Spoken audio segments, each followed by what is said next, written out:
आज का जो हमारा धरना प्रदर्शन है उसकी मेन वजह यह है कि डॉक्टर बजाज यहाँ पर जो काफी सालों से रह रहे थे, वो हम पूरी सोसाइटी को बिना अवगत कराए उन्होंने अपना घर एक गैर संप्रदाय के व्यक्ति को बेच दिया। समुदाय को, व्यक्ति को माल सामान, ये जो मकान बेचा है, ये धोखाधड़ी और षड्यंत्र के तहत बेचा गया। नए भारत में आपका स्वागत है, जहाँ पर किसी मुसलमान को घर दिए जाने पर लोग सड़कों पर उतर आते हैं, प्रदर्शन करने लगते हैं। क्योंकि अगर आप कहीं पर मकान खरीदना चाहते हैं तो आप अपनी मर्जी से अब घर नहीं ले सकते हैं। दो खबरें सामने आ रही हैं। पहली ये कि आपको घर लेने के लिए अर्जी देनी होगी जहां पर घर लेना है। अगर वहां के लोग हाँ बोल देते हैं तो आप घर ले सकते हैं, वरना नहीं ले सकते हैं, क्योंकि मुसलमानों के लिए घर खरीदना भी मुश्किल होता जा रहा है। और दूसरी तरफ बजरंग दल के ये लोग, सड़कों पर फिरने वाले लोग जो हैं, मुसलमानों से बोल रहे हैं कि तुम अपने घरों में भी नमाज नहीं पढ़ सकते हो। अगर अपने घर में नमाज पढ़ोगे तो हम तुम्हारे घर पर हनुमान चालीसा पढ़ेंगे। इन गुंडों की गुंडागर्दी देखिए, जो मुसलमान अपने घरों में नमाज पढ़ रहे हैं उनसे कह रहे हैं कि नमाज पढ़ना बंद कर दो, नहीं तो तुम्हारे घर में हनुमान चालीसा पढ़ेंगे। और बजरंग दल के लोगों की मानसिकता तो फिर भी समझ में आती है कि ये लोग समाज में नफरत फैलाने वाले हैं, लेकिन आपको जानकर हैरानी होगी कि मुसलमानों के घर खरीदने पर विरोध करने वाले कोई अनपढ़ लोग नहीं है। वो लोग नहीं हैं जो सड़कों पर हुड़दंगियां करते फिरते हैं, नारे लगाते फिरते हैं, बल्कि वो लोग हैं मुसलमानों के घर को लेकर जो प्रदर्शन कर रहे हैं, जो पढ़े लिखे हैं, लेकिन फिर भी उनकी मानसिकता कुंठित है। पढ़ लिख कर भी दिमागों में नफरत भरी पड़ी है, और नफरत भी ऐसी जिसका इलाज ना हो सके। एक तरफ वो कुंठित लोग हैं जो मुसलमानों का सोसाइटी में घर खरीदने पर प्रदर्शन कर रहे हैं, और दूसरी तरफ बजरंग दल के गुंडे जो पुलिस वालों के साथ मुस्लिम महिला को उसके घर में ही नमाज पढ़ने से रोक रहे हैं। आपको एक एक करके दोनों खबरें बताते हैं। दरअसल उत्तर प्रदेश के मुरादाबाद के एक पोश हाउसिंग सोसाइटी में इसलिए हंगामा हो रहा है क्योंकि कॉलोनी में मुसलमान डॉक्टर ने घर खरीद लिया है। इसके खिलाफ हिंदू समुदाय के लोग सड़क पर उतर आए हैं, प्रदर्शन कर रहे हैं, बोल रहे हैं कि दूसरे समुदाय के लोगों को सोसाइटी में नहीं रहने देंगे। हमारी बहन बेटियों की सुरक्षा का सवाल है।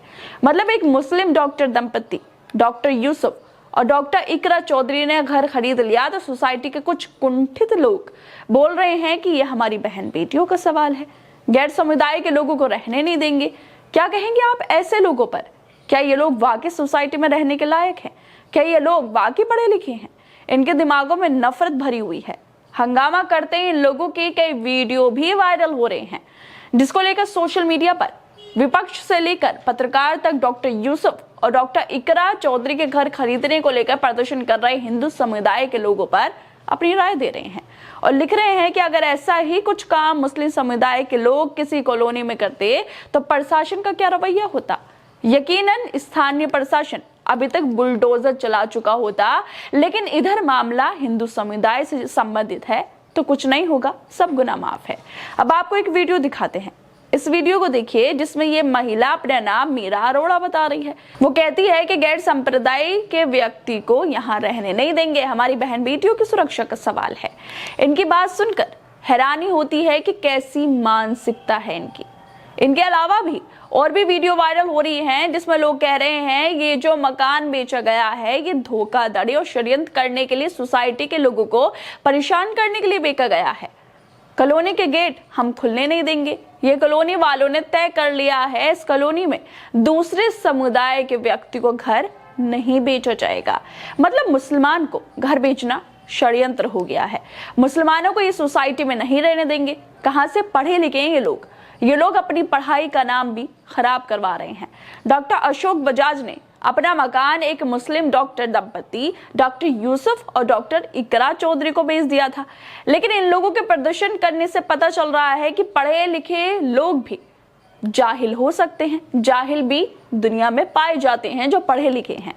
इस मामले को लेकर सोशल मीडिया पर लोग लिख रहे हैं कि सोच कर देखो, अगर ऐसा ही कुछ काम मुस्लिम समुदाय के लोग किसी कॉलोनी में करते तो प्रशासन क्या करता।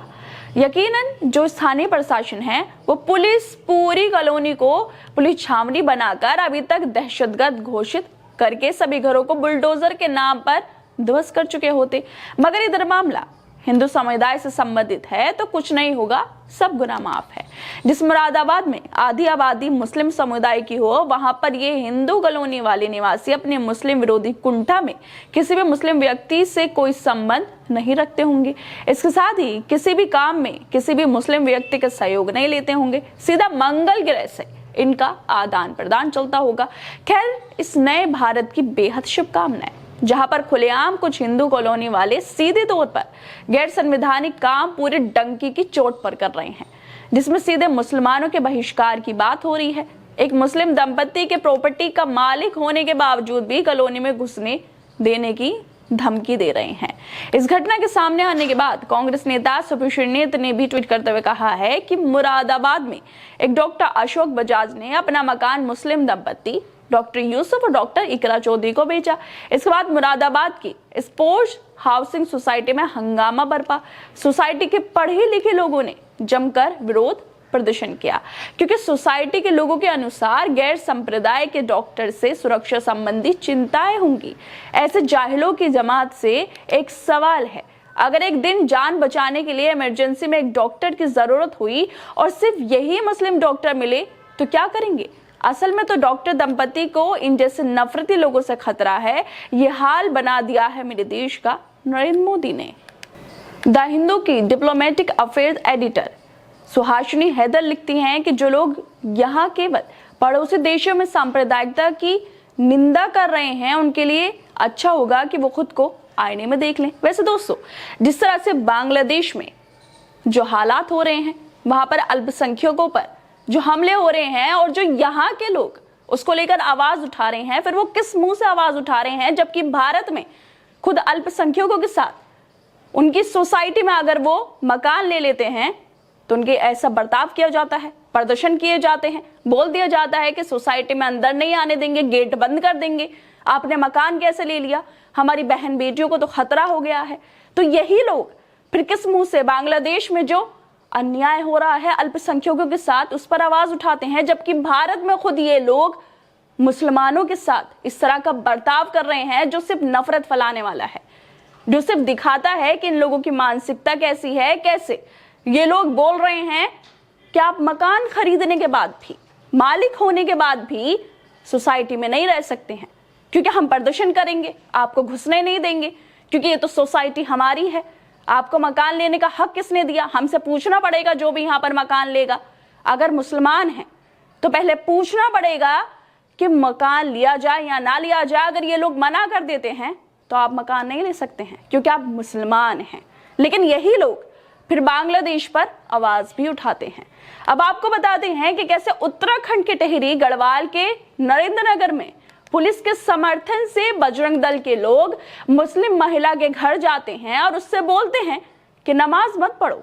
सोचिए, पुलिस के सामने ये सब हो रहा है। इस घटना की वीडियो ट्विटर पर द ऑब्जर्वर पोस्ट ने शेयर की है, जिसके बाद वो लिखते हैं कि 3 दिसंबर को उत्तराखंड के टिहरी गढ़वाल के नरेंद्रनगर में पुलिस के समर्थन से बजरंग दल के सदस्यों ने एक मुस्लिम महिला को उसके घर पर फ्राइडे की नमाज पढ़ने के लिए परेशान किया। उन्होंने उसे धमकी देते हुए कहा कि अगर नमाज जारी रही तो वो अगले शुक्रवार को उसके घर पर हनुमान चालीसा पढ़ेंगे। ये लोग होते कौन हैं? मुसलमानों का नमाज पढ़ने से रोकने वाले। खुद सड़कों पर गुंडागर्दी करते फिरते हैं, धर्म के नाम पर लोगों को पागल बनाते फिरते हैं, और जब मुसलमान अपने घर के अंदर नमाज पढ़ रहे हैं तो उनसे कह रहे हैं कि नमाज पढ़ने जारी रखी तो तुम्हारे घर में हनुमान चालीसा पढ़ेंगे। और पुलिस वाले तमाशा देख रहे हैं।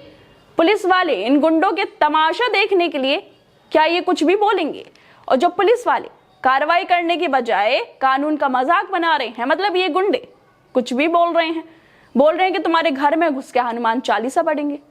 आखिर मतलब देश में हो क्या रहा है? और साथ में पुलिस वाले भी खड़े हैं। सबसे हैरानी की बात तो ये है, कानून के रक्षक और जो लोग कानून की धज्जियां उड़ा रहे हैं उनके साथ खड़े नजर आ रहे हैं।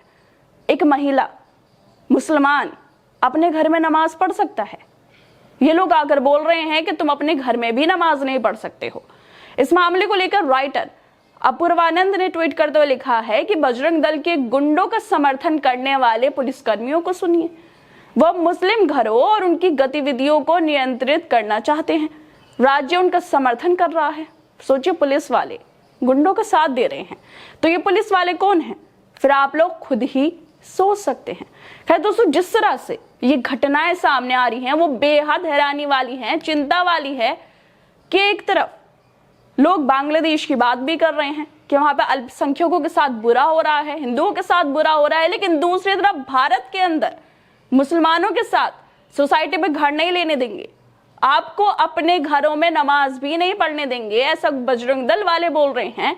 और साथ में पुलिस वाले भी खड़े हैं। अब पुलिस वाले बजरंग दल वालों का साथ देंगे क्योंकि वो मुसलमानों की जो गतिविधियां हैं, काम काज हैं, उनको अपने अंडर लेना चाहते हैं। कोई मुसलमान अपनी मर्जी से न नमाज पढ़ सकता है और ना ही किसी सोसाइटी में मकान ले सकता है। आप लोगों को क्या लगता है इस वीडियो को लेकर?